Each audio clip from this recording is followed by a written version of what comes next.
Ocean Nation, what's up? Jeff and Ben here. Winning edition. Indiana beats South Carolina 87-71 in the first power conference test of the year, where Indiana really imposed its will. They started out down 4-0. They kept saying on the broadcast how Indiana never trailed. That wasn't true. Indiana was down to start, and then they went on a 14-0 run and really never looked back. Really strong game from Miles Rice, McKenzie, and Baco.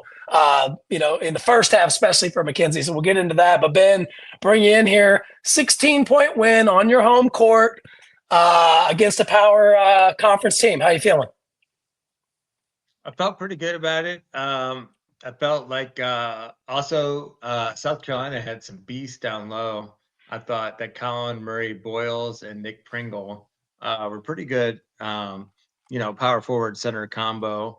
I thought they were tough in the paint, and we kept Boyles in foul trouble pretty much the whole game, and he wasn't able to do what he normally does. So I thought that was pretty great. Also, go ahead. No, I was going to say that's huge. The Murray Boyles dude was dominant in every game they'd had up to this point, which not against great competition, but at the same time, for him to have 2 points in 19 minutes, I mean, that was a big difference in the game. Yeah. I mean, he was averaging 16-9 before, with that game. So, you could tell he's a very talented player. I mean, Ballo was a lot bigger than him, and Ballo was a beast on defense. I don't know if how many blocks do you think he had, Sherm? Because he was out there swatting. Well, I mean, I am looking at the box score, so I'll say 6. Yeah. So, but no, I mean, I think there's a lot of things I want to get into, but I think that was a key difference, right? And for those that, and including this podcast that said Indiana's schedule leaves a lot to be desired, this was one you really needed. Indiana moved up 10 spots in the KenPom rankings with this win. I always talk about computer rankings. It's very important in these games to win by a margin that you should win by. And I think Indiana was maybe favored by about 8 when it finally settled. So doubling that. They messed around and made it a little closer for comfort than I wanted it to be. But I mean, maybe let's start out talking about the star of the game. Really, I think Miles Rice. I think I played 37 minutes. Really could have played 40.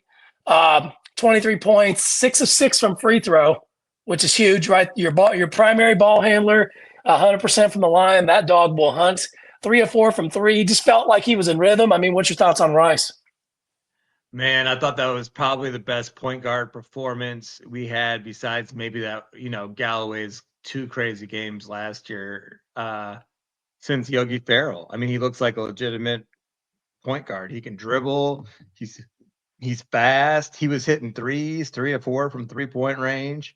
As a team, we shot 47.1%, which has got to be a high. I can't remember the last time we shot 47% from 3-point range, to be honest with you. It's been so long. But also, his defense was really impressive to me. He was playing that, we give Xavier Johnson a lot of crap because he was a turnover machine / his offensive struggles, but he did play lockdown D at times. Well, we might want to get him on this podcast at some point, Ben. So we may have to delete some of the old tapes. But you're right. You're right. You're absolutely right. He played the point guard. The point guard play is so important, and we have 3 guards, quite frankly, including Galloway, which we'll touch on him in a bit. That can guard you. They can guard on the ball. Whether it's Rice or Carlisle. I feel like in guarding position. What happened to Carlisle there late? He wasn't in. Did he get dinged up, or was Woodson mad at him about getting a technical, or getting read there? I know that's a little off topic, but I mean, Carlisle, it seemed like late when it got to like a 9-point game, he should have been in there, and instead of Goody to help with handling the ball, and we threw it away a few times. Did you get anything on that? The only thing I could think of is that he was in foul trouble. I don't see any other reason that he was not in the game. I thought at that point we might see a Ja'Kai Newton sighting, or Gabe Cupps, just for like 2 or 3 minutes for old time's sake, right? We want to just get Gabe in there for old time's sake. Just for another ball handler, because we did need a ball handler at that point. We could have used one, but yeah. I think what else was impressive is I think Ibaka.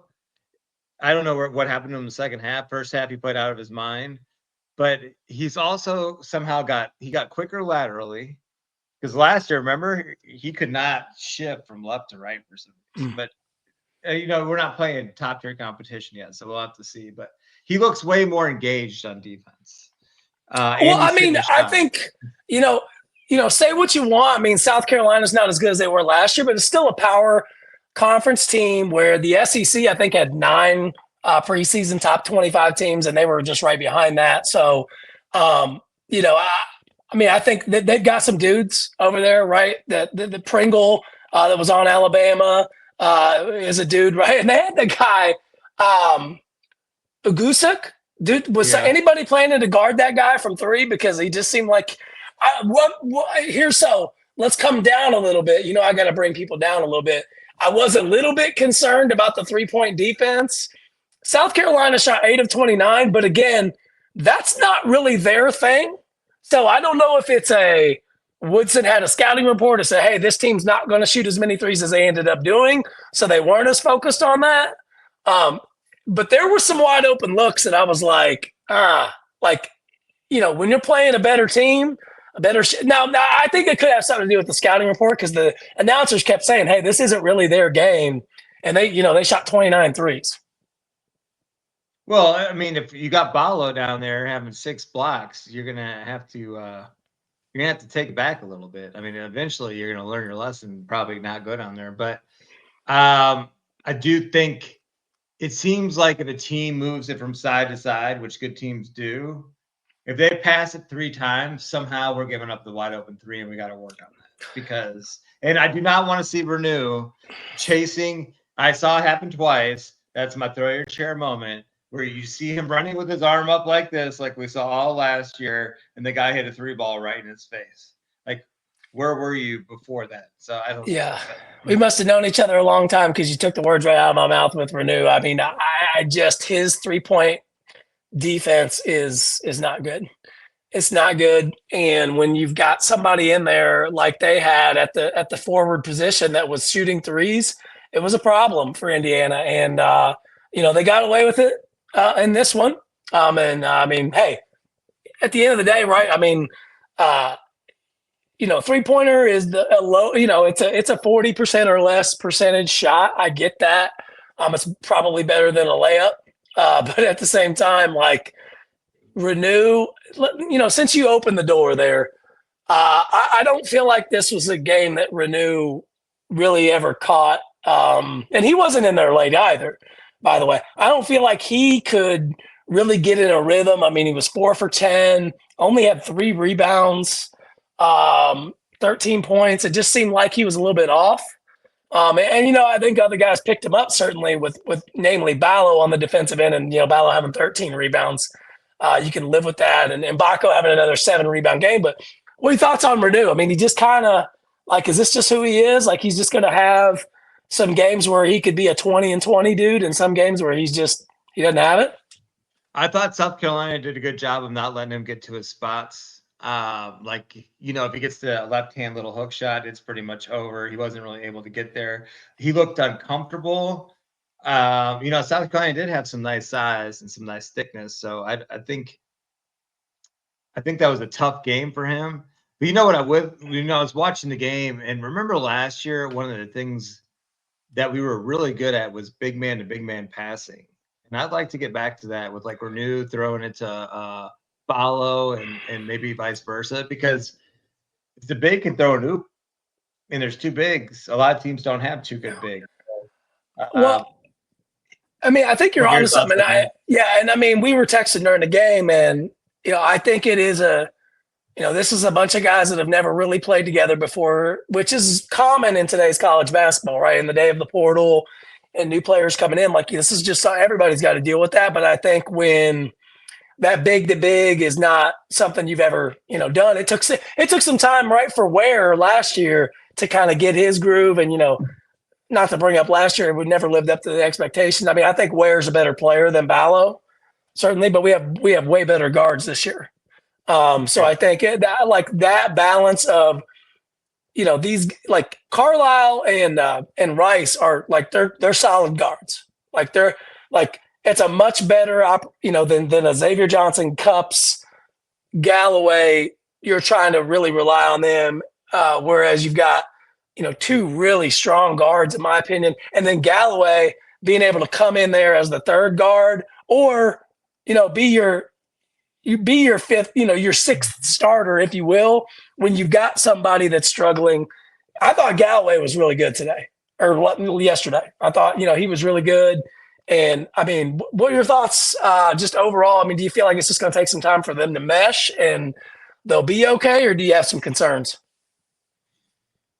Concerns about the backcourt with Carlisle and Rice. I thought that was the first game where they both looked comfortable. Like they look like they're starting to get more comfortable. Carlisle's shot looked a lot better than it did the last couple games. He looked way more comfortable as far as that goes. But well, just the team in general, like they've got right brand new backcourt and a new center. Right, Mbako and Renew and Galloway are familiar with playing each other, and then Tucker. So most of the guys you have in the top eight, we've talked about that top eight, which Woodson stuck to. Right, we talked on the last episode about hey, looks like it's going to be an 8-man rotation, and that's what they stuck to. We didn't see Newton, we didn't see Cups, we didn't see Hatton, we didn't see anybody else outside those 8. So only 3 of the guys have been back. So I do think there's going to be some ups and downs, which as they get ready to go down to Atlanta next week, we'll see how that goes.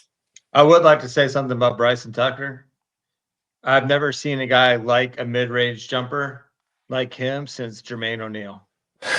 And I like it, Sherm. I know you might not like it, but I like it. You don't like the mid. Hey, listen, you don't like the mid, but hey, it at least spreads the floor out a little bit. Like we can't be having where there's just 2 guys clogging up the middle and then no one makes an outside shot. I'll take any jumper I can get. I know you hate the mid-range jumper. You're making faces right now. I don't even have to look at you. I know how you feel about this.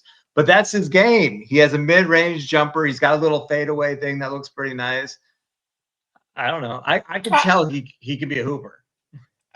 Hey, if you can prove that you can make that shot, it's fine. There's not many guys that can. Right? I mean, it's a low percentage shot in my opinion. It's usually contested.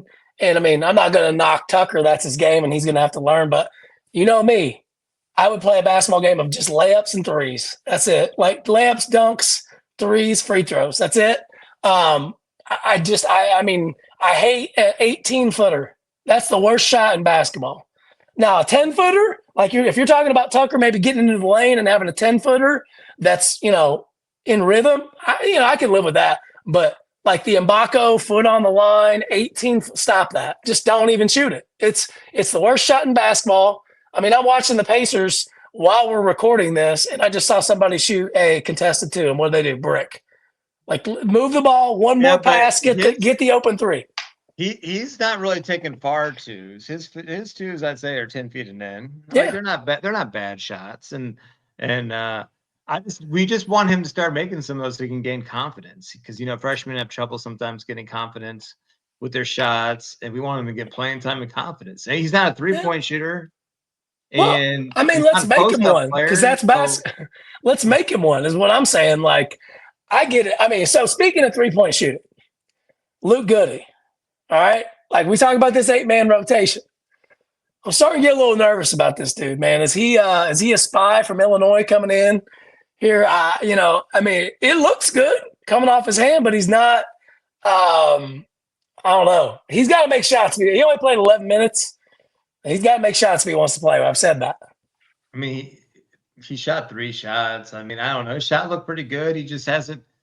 He hasn't made it, and he's shooting that PJ Tucker corner 3, isn't that a shot? Yeah. I mean, if that's all you're going to be able to do, you better make it. That's the bottom line. If you want to get in the game, if you want to take the pinstripe pants off, you need to hit that J. Does this team have enough? If that's your 8, right? It's seeming like it unless Cups or Newton, break through. Leal's not going to play, right? I mean, unless, Hatton's not going to play unless there's major, major foul trouble, right? So is this enough? Like, I'm fine with an 8-man rotation. And, Galloway gives you 11 off the bench. Goody gives you nothing. He did have a couple nice rebounds I do want to give him credit for. I thought he had a nice block out, and like you wouldn't be really counting on him, but I thought he had some key rebounds. So I will give Goody that. I mean, Tucker, 4 points in 16 minutes. You could probably live with that. But man, does this team have enough off the bench to withstand foul trouble? I mean, I think with time they can be. Like Galloway is a solid option. Bryson Tucker's a freshman. I think he'll get better pretty much every game. Don't know what to think about Luke Goody yet because he hasn't been hitting his threes, and I don't see him as a great rebounder. Like when Balor and Renew aren't in the game, it seems hard for us not to get rebounds. Because the only other person that even puts their, is Mbako. And if he's going to get Renew doesn't rebound. He might as well be playing for the Pacers the way he rebounds. He doesn't rebound. Mbako's been picking up some slack rebounding. Yeah. I mean, he's looking for Ballo and Mbako to do it. And like I tell my 6-year-old, like, you got to go get the ball. Like, you got to go, and especially when you're 6'9", 6'10", go get the damn ball. There should never be a game, and I'm sure Woodson Tolber knew this, should never be a game where he plays 28 minutes and has 3 rebounds. No. Especially when teams are so concerned about the cherry pickers that people aren't even rebounding like they used to. Most of the time, there's 1 or 2 guys down there even trying. So how can you not get more than 3 rebounds? 3 rebounds almost hits you in the hand. Yeah. And I mean, and folks, I don't want to, like, get it twisted here. It's a 16-point win from Indiana. They had to have it. I think it's something that can continue to build confidence as they go. And then, they got one more game against UNC Greensboro, which we'll talk about in a minute, before they go to Atlantis for some tough competition, I would think. And we'll talk about that in a bit as well. But yeah, I need more from Malik Renew. He's a 3rd-year player, 5-star. Like, I'm not going to harp too much on this, but this is his first tilt against power competition, and not the greatest. I mean, this team's going to be a little bit different because Ballo is not.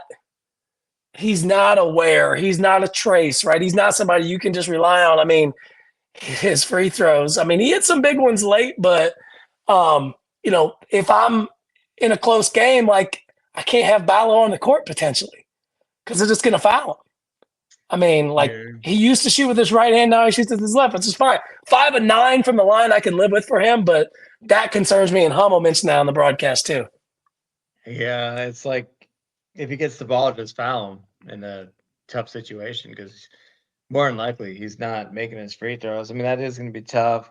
Hopefully, Miles Rice has the ball, and he needs to be our closer, him or Mbako.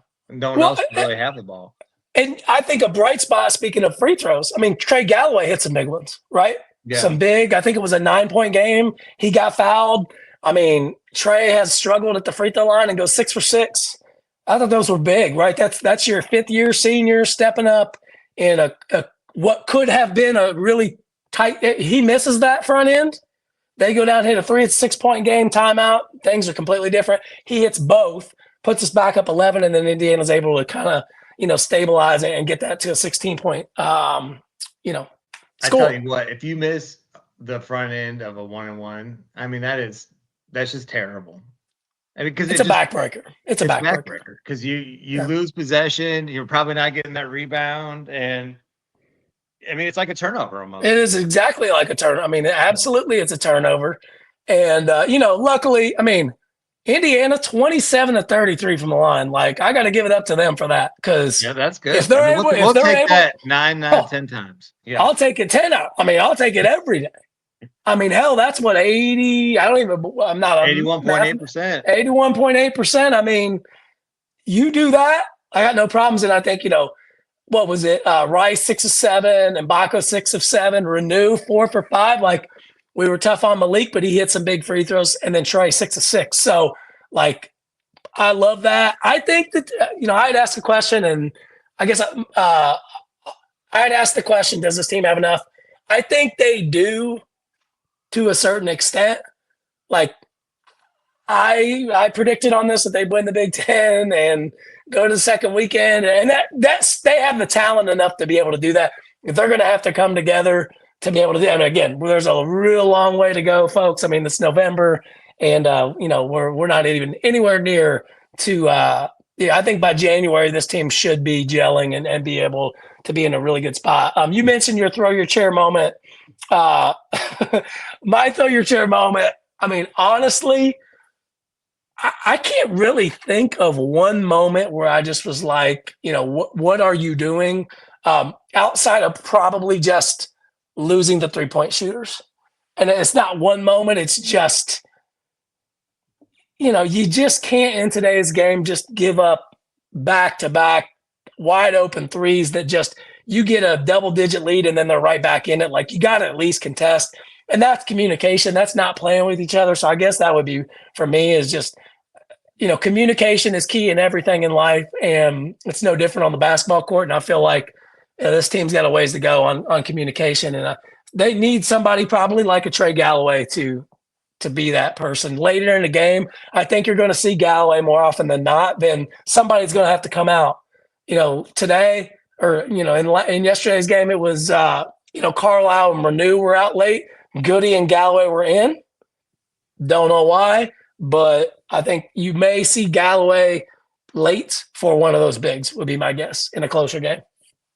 Yeah, well, I mean, if Galloway's not going to be the leader when he's, dang near 30 years old, I don't know when he's going to take that opportunity. But Sherm, I would like to point out something here. I want to give credit to the Big Ten basketball because we have been all I've heard is negative things about Big Ten basketball, and they had 2 big wins. I don't know if you saw, but unfortunately, Purdue beat Alabama. I mean, that's still good for the Big Ten, but Yeah. we're not huge Purdue fans over here. But Great that's for good the for the Big league. Ten. Great for the league. Love seeing Purdue win. And then Wisconsin beats Arizona.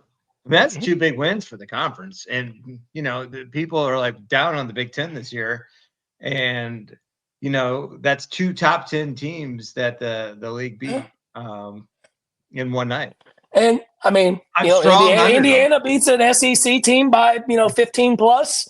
That certainly doesn't hurt the league's profile. And Indiana's going to get an opportunity in Atlantis to play Louisville, an ACC opponent. They're going to get a chance to play Gonzaga, which they're not a power conference team quite yet, but a top 5 team in America, and potentially in Arizona or a Providence or Oklahoma, somebody like that. Like you're going to get 3 power games in Atlantis, I think, which will be a good litmus test for this team. So kind of closing the door on South Carolina and moving forward to later this week, Thursday. One more thing. Oh, yeah, go ahead. Another team to watch out for the Big Ten that I think is going to be tough and underrated. They played Marquette really tough. Is Maryland. They got a guy that we were going after really hard, Derek Queen. I know you're rolling your eyes right now, but he's a stud. It's good to see the once you don't commit to Indiana, I have no more time for you. But yes, he's good. But what I'm saying is it's good for the conference to be having big wins and looking good rather than because let's just be honest, we have a powder puff schedule. We're going to need some of these teams to have some rankings so we can do something. That's all I'm saying. To play devil's advocate here, okay, we need to get you a Big Ten belt with all the logos on it, all 18 teams. We get you a Big Ten belt for your pants. Hey, listen, I live in the dirty South, Sherm. All I hear about is the SEC football and the SEC basketball. So when I have a chance to talk about the Big Ten, I'm going to take it. I don't blame you. And so I mean, but to play devil's advocate on the schedule, let's say Indiana plays Louisville and wins. And then they play, I'm going to assume Gonzaga will win their first game in Atlantis.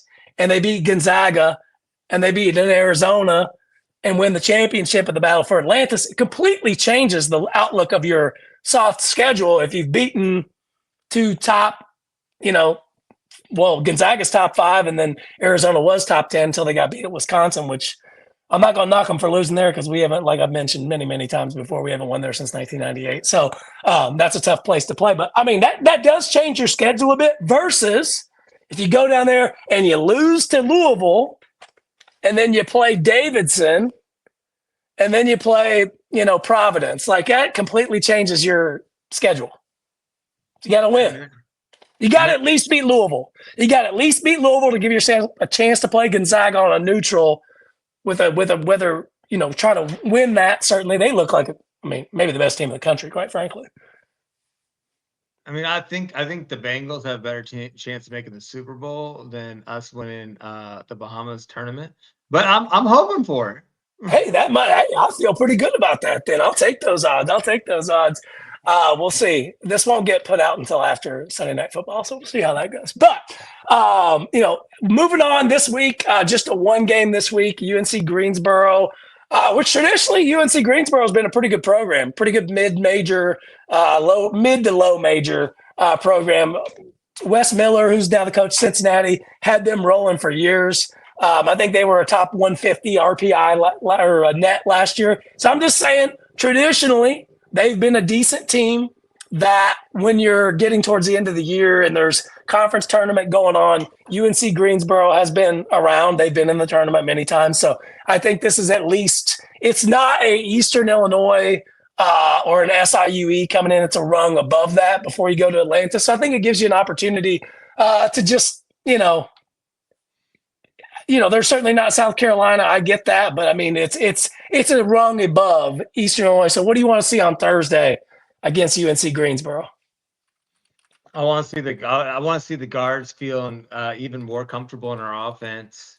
I want to see the team gel. I want to see the bench produce. I want to see us make some threes, hit our free throws, not turn the ball over a ton, so that we go into the tournament, looking good, sharp.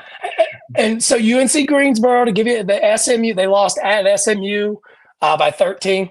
And they beat North Carolina Wesleyan by 45, and they beat Dunk City, FGCU, by 9. So I think it's a team that gives you an opportunity to kind of get ramped up for Atlantis, because that's a big, big opportunity. Well, obviously for Indiana, we'll talk more about that as we get closer. And thank goodness I was checking. We talked about this the last time. I was checking all the holiday hoops, feast week they call it, I think. There's a ton of good tournaments, and thank God, because the NFL slate, like I mentioned, is hideous for Thursday, for Thanksgiving and Black Friday. So nice job, Roger Goodell. The only thing worse than your officiating is your scheduling for Thanksgiving games, bub. So, but I digress. Won't get into that. So Indiana, UNC Greensboro on Thursday night on FS1. We'll be bringing you a new edition after that. It's not on Peacock. My God, Peacock's broadcast, it's horrible. I'm sorry. Sure. Yeah. I want to bring something up real quick before we close. How about the Kirk Cignetti contract extension?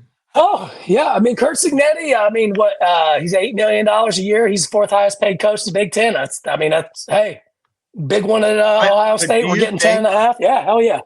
I would think that football success could bring more success to basketball. Like better recruits, better, people want to come here. Anytime you get both sports hopping. There's no negative to Indiana being good at football. None. None. Outside of Woodson maybe being pissed off because he's got an ego. Sorry, folks, but he does. So I had to take a shot at him when I can get it. So hey, I will never get him on the pod with that kind of talk. Well, that's why you bury that 28 minutes in when most people probably ducked out. So with that, folks, we're hoping to have another special edition for you this week. We'll see if that works out. So stay tuned for that.